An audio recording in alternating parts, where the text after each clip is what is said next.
Hello guys, welcome to my channel genius mathematics. आज हम देखेंगे डीएस टेली में property of relation.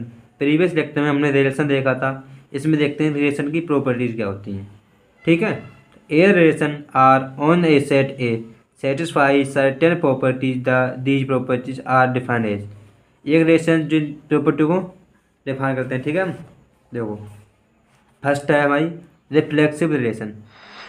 Reflexive relation क्या होता है? A relation R on a set, एक कोई रिलेशन है R on a set set F is reflexive if a is equal to a comma a belongs R. मतलब जो ए रिलेशन ए है, ए का रिलेशन वो आर में बिलोंग कर रहा हो, बट वो ए में बिलोंग भी कर रहा हो, आर में कर रहा हो और ए दोनों में। ठीक है। और इसे हम ऐसे भी लिख सकते हैं, R relation a belong a relation a. ठीक है। एग्जाम्पल से समझो हम क्या कहना चाहते हैं। लेट हमारे पास एग्जाम्पल है ए कोमा बी एंड हमारे पास रिलेशन ही है, ये रिलेशन है ए कोमा ए कोमा बी कोमा बी। ठीक। तो हम देखेंगे ये यहाँ से देखेंगे। ठीक है। ये तो हमारे पास रिलेशन है, यहाँ से देखेंगे यहाँ से कौन कौन से रिलेशन बनना है। एक अलग बनना चाहिए इंडिविजुअल। ए कोमा ए बिलोंग कर रहा है आर में।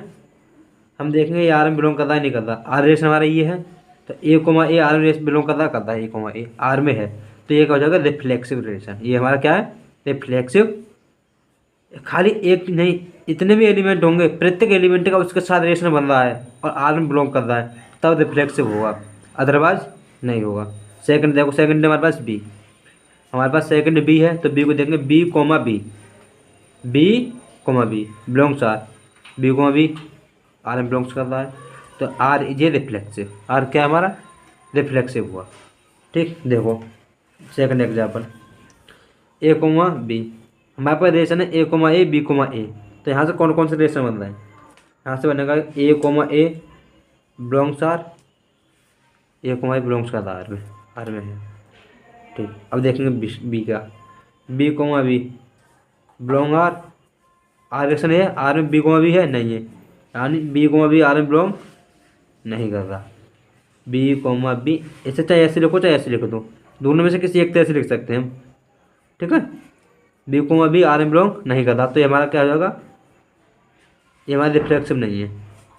Are is no reflexive relation.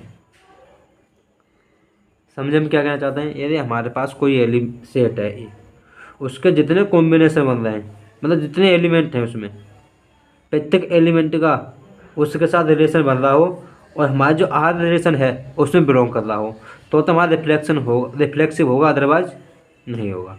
ये हुआ हमारे रिफ्लेक्सिव की बात है। अब देखते हैं हम इररिफ्लेक्सिव रिलेशन। ये तो रिफ्लेक्सिव रिलेशन, हम देखेंगे इररिफ्लेक्सिव रिलेशन क्या होता है। A relation R on a set A is reflexive if a relation R on A कब होगा? वैन ए को ए बिलोंग्स आर और a belong a and a R a belongs a. यानी इसका जो रिलेशन है प्रत्येक एलिमेंट का बन रहा हो, आर में बिलोंग ना करे, आर में क्या ना करे? बिलोंग नहीं करना चाहिए। ठीक। देखो ऐसे इसका एलिमेंट, इसका रिलेशन बनाएंगे वन का, वन कोमा वन रिलेशन बना। ठीक। पर आर में है, आर में नहीं है, यानी one comma one don't belong R. जो वन का रिलेशन है आर में नहीं है। टू का देखें ऐसे, two comma two belongs R नहीं है, टू का रिलेशन कोई नहीं बन रहा, तो ये हमारा क्या हुआ? Irreflexive relation. ये हमारा हुआ इररिफ्लेक्सिव रिलेशन।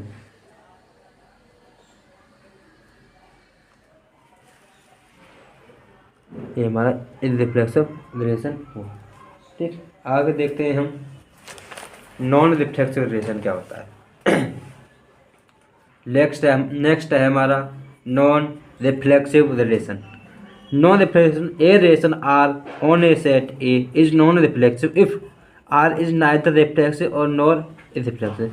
इसका कहने का मतलब है ऐसा कोई रिलेशन जो ना ही रिफ्लेक्सिव है ना ही इररिफ्लेक्सिव है, ना ही रिफ्लेक्सिव और ना ही तो रिफ्लेक्सिव है और ना ही इररिफ्लेक्सिव है, तब उसे बोलेंगे नॉन रिफ्लेक्सिव रिलेशन। ठीक। अब देखते हैं सिमेट्रिक रिलेशन। सिमेट्रिक रिलेशन क्या होता है? If R is a relation, if R हमारा कोई रिलेशन है इन द सेट ए में, then R is called symmetric relation. If a is related to b then b is also related to a. यानी यदि a comma b का relation है, हमारे पास एलिमेंट है ए कोमा बी कोमा सी, इसमें a comma b का relation बन रहा है, तो हमारे पास बी कोमा ए का भी रिलेशन आर में बिलोंग करना चाहिए, तब हमारा होगा सिमेट्रिक रिलेशन, अदरवाइज वो नहीं होगा। A comma B belongs R then b comma a belongs R, यानी ए कोमा बी का रिलेशन भी आर में रिलेशन में बिलोंग करना चाहिए और फिर बी कोमा ए का भी आर में बिलोंग करना चाहिए, तब तो बोलेंगे हम उसे symmetric relation, otherwise no symmetric, वो सिमेट्रिक नहीं होगा। सिमेट्रिक होगा, एंटी सिमेट्रिक होगा, कुछ भी होगा, बट सिमेट्रिक नहीं होगा। एग्जाम्पल से समझते हैं हम, ठीक। फिर इसका सिमेट्रिक का नोट पॉइंट है, the relation R will be symmetric if R is equal to R inverse. R is equal to R inverse को हम क्या बोलते हैं? आर है उसका इनवर्स होना चाहिए। सिमेट्रिक का मतलब है कोई आर सेट है तो उसका इनवर्स भी उस सेट में क्या करना चाहिए? बिलोंग करना चाहिए, तब होगा सिमेट्रिक। एग्जाम्पल से समझो, ए 2, 4, 5, 6 एंड, ठीक है। तो हमारे पास ये रिलेशन है इसका, ठीक।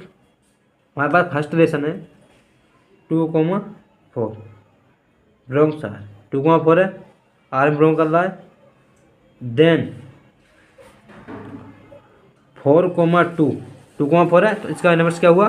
4, 2, ठीक है। यानी ये लाइन देखो, ये बोल रहा है a is related to b then b is related to a. जब ए कोमा बी का है तो बी कोमा ए का भी होना चाहिए, ठीक है। तो 2, 4 का रिलेशन है जो आर में है, देन 4, 2 का रिलेशन जो आर में है, यदि है तो हमारा सिमेट्रिक का दरवाज नहीं। देखो 2, 4 का है, ठीक है, 4, 2 है, ठीक।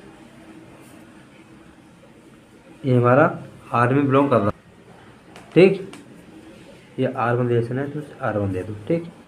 सेकंड देखो 4, 5 4, 5 4, 5 आर में बिलोंग कर रहा है, देन अब क्या चेक करेंगे हम? जब 4, 5 है तो 5, 4 है या नहीं?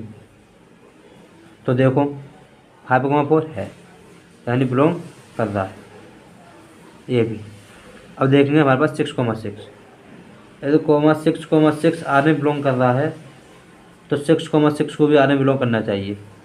मतलब 6 के हाल को दो, 6 के हाल को दो, कैसे भी लिख दो, नंबर का सेम रहेगा। तो 6, 6 आर में है तो 6, 6 भी आर में होना चाहिए। 6, 6 आर में है, ठीक, R1, ठीक है। इस R1 बोल रहे हैं क्योंकि हमारा R1 सेट है ये, ठीक। तो इसे हम बोलेंगे symmetric relation.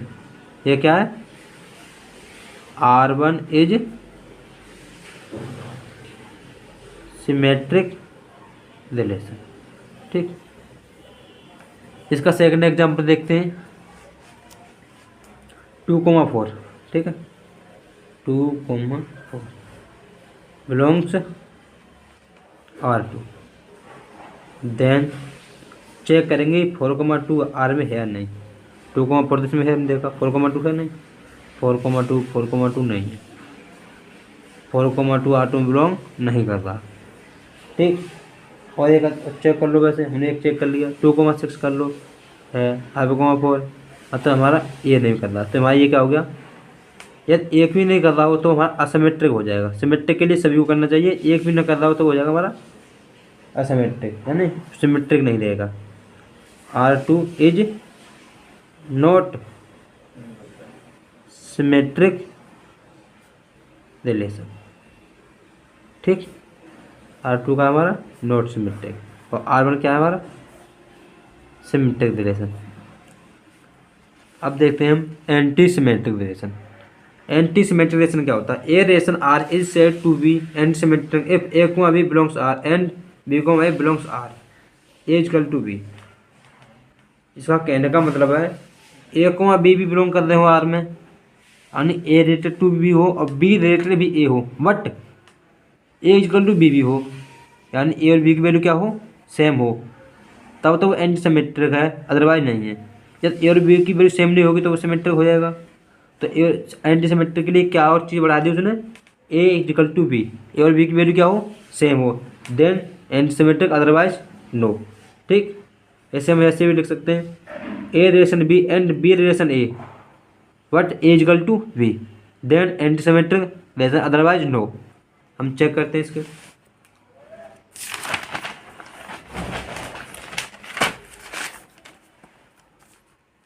Example, in the set of natural number the relation a divide b is antisymmetric since and is possible only when. क्या है? The set of natural number, कोई सेट नेचुरल नंबर का सेट है, ठीक है, relation A divided B, A से B को divide किया जा रहा है, इज एंड सिमेट्रिक है व्हेन एंड और इज पॉसिबल ओनली व्हेन, यदि वो इस चीज़ को पॉसिबल होता है। कैसे? That is A divided by B and B divided by A is equal to A is equal to B, यानी यदि ए और बी का डिवाइड करें तो भी डिवाइड हो जाए उसका में, ठीक है, और बी का ए का डिवाइड करें तब भी आए। जब ए और बी का डिवाइड एक जब भी होगा तब ए और बी की वैल्यू क्या होगी? सेम होगी। यदि हम ए की वैल्यू अलग कर बढ़ा दें या बी की वैल्यू बढ़ा दें तो एक डिवाइड नहीं होगा। फॉर एग्जाम्पल यहाँ देखो, लेट्स हमने माना ए इजकल टू बी 2 और बी इक्वल टू बी 2, तो 2 डिवाइड बाई 2 हो जाएगा, चाहे a equal to B, a divide by b कर लो, बी डिवाइड बाई ए कर लो, क्योंकि 2 से 2 कट जाएगा, बनाया जाएगा। या इनमें से किसी एक की वैल्यू बढ़ा दें हम, सपोज करो हमने इसकी वैल्यू कर दी 2 की जगह पर 3, तो क्या हो जाएगा? यदि ए डिवाइड बी करेंगे हम तो 2 डिवाइड 3 हो जाएगा, डिवाइड नहीं हो रहा ना, तो फिर ये एंटीसिमेट्रिक नहीं देगा। तो एंटीसिमेट्रिक के लिए क्या है? एंटीसिमेट्रिक के लिए ये है कि वो सिमेट्रिक की सारी पोजीशन तो फॉलो करें, बट संग में एक चीज़ और फालतू है इसमें कि ए इक्वल टू बी होना चाहिए, यानी ए और बी की वैल्यू क्या होनी चाहिए? सेम होनी चाहिए। ये होगा हमारा एंटी सिमेट्रिक। अब देखते हैं असिमेट्रिक रिलेशन। एसिमेट्रिक रिलेशन क्या होता है? Asymmetric relation, a relation R on a set A, ये कोई रिलेशन है is asymmetric if A related to B, A B का हो और आर में बिलोंग कर रहा हो, देन बी को ए का हो और आर में बिलोंग कर रहा हो, but A equal to B नहीं होना चाहिए। यानी तो एक समझो, यानी ए रिलेटेड टू बी हो और बी रिलेटेड ए हो, but A equal to B ना होना चाहिए। यानी देखो एग्जाम्पल से समझो से, हमारे पास रिलेशन है, ठीक है, ए 2 3 एंड ये है, तो हम देखते हैं 1 2, क्या देखेंगे हम? 1 2 बिलोंग्स क्या? आर में। देन चेक करेंगे 2 1 आर में है? नहीं है। 2 1 आर में नहीं है। ऐसे 2 3 1 1 है तो ये तो 1 1 रहेगा, कैसे भी कर लो। 2 3 चेक कर लो, 2 3 बिलोंग्स आर। देन 3 2 बिलोंग कर रहा है इसमें? नहीं कर रहा। तो ये हमारा क्या हुआ? Anti symmetric, sorry asymmetric. ये हुआ हमारा एसिमेट्रिक रिलेशन, एंटी सिमेट्रिक में एसिमेट्रिक। इसे भी चेक कर लो, 3 1 बिलोंग्स आर। देन इसका इनवर्स करो, 1 3 डोंट बिलोंग्स आर, ये बिलोंग नहीं करता। ये हमारा सभी हुआ असिमेट्रिक, सिमेट्रिक रिलेशन, ठीक है। ये हमारा सिमेट्रिक रिलेशन हो गया। अब देखते हैं हम ट्रांजिटिव रिलेशन। ये लास्ट रिलेशन है हमारा number 7, transitive relation. These relation R on set A is called transitive relation if A B belongs R and B C belongs R, यानी ए और बी का रिलेशन हो कोई जो आर में है और बी और सी का हो जो आर में है, साथ साथ ये बी हमारे कॉमन मिल लिया दोनों से। उसके बाद क्या बचा? ए और सी, और ए और सी का भी रिलेशन आर में होना चाहिए, तब हमारा उसे ट्रांजिटिव रिलेशन बोलेंगे, अदरवाइज उसे हम ट्रांजिटिव रिलेशन नहीं बोलेंगे। एक बार और समझो, रिलेशन है हमारे पास ए बी आर में है और बी सी आर में है, इन दोनों में कॉमन क्या चीज़ मिल रही है? यहाँ से देखते हैं बी सी, यानी बीच वाली। इससे हटा के तो क्या बचा हमारे पास? ए और सी। तो ए और सी का भी रिलेशन आर में होना चाहिए, समझो। ऐसे हम ऐसे लिख सकते हैं, a related to b belongs R and b related to c belongs R, ठीक। Then a related to c belongs R, ठीक है, ए से सी रिलेटेड हो। देखो उसे यहाँ से दिखते हैं, 1 3 बिलोंग्स आर, 1 3 आर में बिलोंग कर रही है, ठीक। इसका अब देखें 3 से स्टार्ट होने वाला, कहाँ से देखेंगे? 3 से। एंड 3 5 बिलोंग्स आर में है अब क्या बचा यहाँ से 3 हटाओ, यहाँ से 3 हटाओ, 1,5 क्या बचा हमारा 1,5। 1,5 इसमें है, इसमें 1,5 है, तो ये हमारा क्या हो गया ट्रांजिटिव रिलेशन। ये क्या हुआ transitive relation.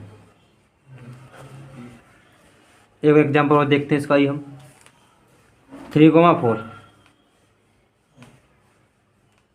Belongs R and अब ऐसा देखो जो 4 से स्टार्ट हो, 3 से हुआ, अब 4 से स्टार्ट हो, 4,3 है, ठीक हो रहा है 4,3 बिलोंग्स आर।